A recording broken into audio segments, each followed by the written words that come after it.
Prepare-se. Hoje nós vamos ter uma conversa bem séria e valiosíssima, principalmente para quem tem carro e quer se desfazer. Prepare-se, pois eu vou mergulhar bem fundo no cenário atual do mercado automotivo brasileiro e nós vamos entender juntos por que você talvez deva se desfazer do seu veículo usado enquanto há tempo, se isso já estiver nos seus planos bem próximos. Eu sei, sou estranho, mas me acompanhe nessa aventura e prepare uma xícara de café. Sente-se confortavelmente, aperte os cintos e vamos lá. Todos nós estamos bem cientes de como os preços dos carros dispararam nos últimos anos, chegando a níveis quase que inacreditáveis, principalmente quando falamos sobre a realidade e o salário do trabalhador brasileiro. E se eu te dissesse que essa tendência de alta pode estar com os dias contados? Você não ouviu errado, é isso mesmo. Nesse vídeo eu vou explorar junto contigo as razões pelas quais você deve considerar sim vender seu carro agora antes que seja tarde demais. Os preços dos veículos novos e usados estão no ápice, todos nós já sabemos, mas se você perceber, enquanto eu gravo esse áudio, eles já tiveram um pouco mais caros.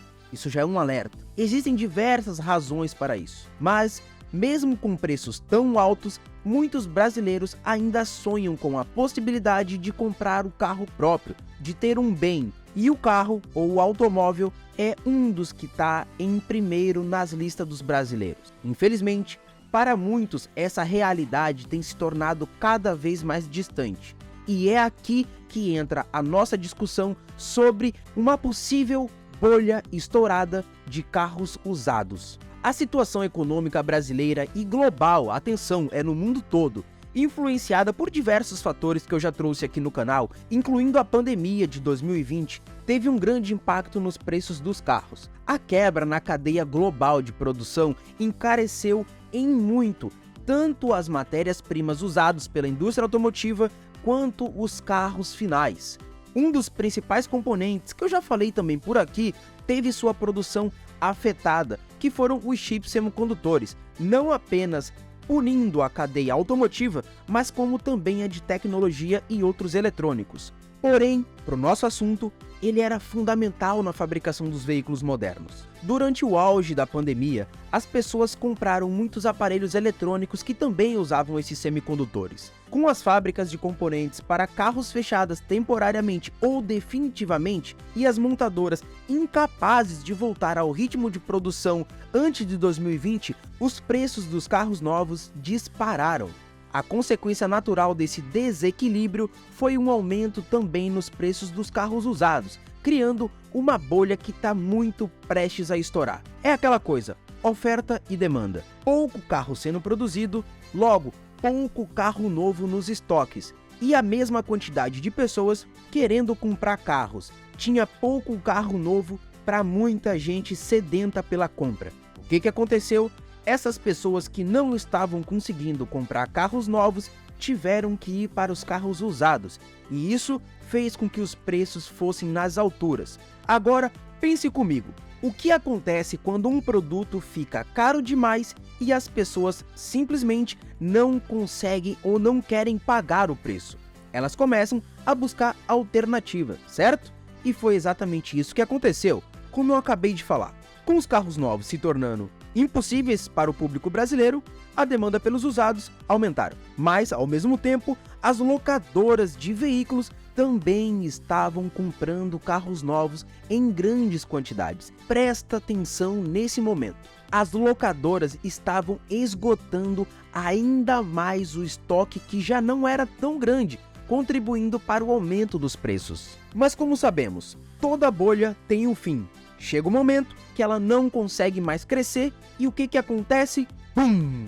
Explosão! Só que dessa vez, a explosão está próxima para carros usados. Por quê? Bem, me acompanha. Vários fatores estão contribuindo para o que eu chamaria o início do fim da bolha automotiva. O principal deles, a taxa Selic, uma taxa básica de juros aqui no Brasil, que na pandemia, lá em 2020, durante o auge da crise, o Banco Central cortou a taxa Selic para um nível historicamente baixo, visando estimular a economia em meio à crise que nós estávamos passando. Como resultado, o crédito ficou mais barato e o financiamento de carros, tanto os novos quanto os usados, ficaram bem acessível para o público, aumentando ainda mais a demanda e, consequentemente, os preços. No entanto, a partir de 2021, o Banco Central começou a aumentar a taxa Selic outra vez, tornando o crédito mais caro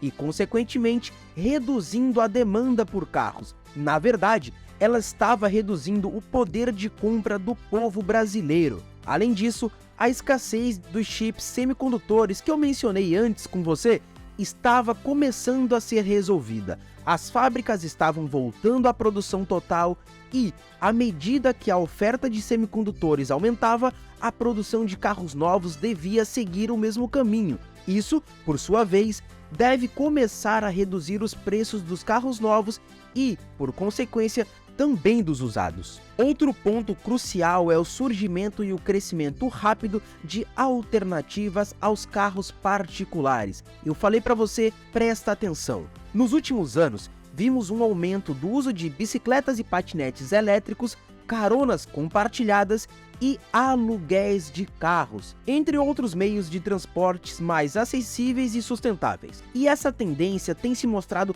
cada vez mais forte, especialmente nas grandes cidades, onde o trânsito é um problema sério e a consciência ambiental está em alta. Além disso, o preço do petróleo, que é um dos principais insumos para a indústria automotiva, tem oscilado bastante nos últimos tempos. Com tendência de alta, isso tem impactado direto no preço da gasolina, o que pode levar muitas pessoas a reconsiderarem a posse de um carro, considerando mesmo os custos de manutenção e combustíveis. Tá achando que é mentira? Acompanhe os comentários de todos os vídeos que eu posto. Tem muita gente reclamando do preço da gasolina. Também temos visto um aumento no interesse por carros elétricos, que são mais econômicos e ambientalmente mais amigáveis, embora no Brasil ainda esteja bem atrás dos países nesse aspecto. E é provável que vejamos um aumento nessa demanda por carros elétricos nos próximos anos, o que pode reduzir ainda mais a demanda por carros a gasolina. Por tudo isso, eu acredito que seja um bom momento para considerar a venda do seu carro, antes que os preços comecem a cair e você tenha desvalorização do seu bem. É claro que isso é apenas uma opinião e cada situação é única. O importante é você levar em conta a sua necessidade e a sua circunstância pessoal, até antes de tomar qualquer decisão, e não só apenas se compra, vende ou aluga um carro. No entanto, caso você decida vender seu carro, certifique-se de que você vai fazer isso da maneira certa. Pesquise o mercado para ter uma ideia no preço que você pode esperar pelo seu carro. Negocie de maneira inteligente e faça todas as verificações necessárias para garantir que a venda seja feita de forma segura e legal. E se você quer saber ainda mais sobre o mercado e sobre a bolha automotiva, eu tenho um vídeo onde eu explico um pouco mais do que eu falei hoje, de forma um pouco mais abrangente de mercado e não apenas da compra e venda de carros. Ficou curioso e quer assistir? Então clica nesse vídeo aqui na tela e não esquece de deixar seu like nesse vídeo aqui. É muito importante para o meu trabalho. Eu posto vídeos novos todos os dias, inclusive te vejo amanhã.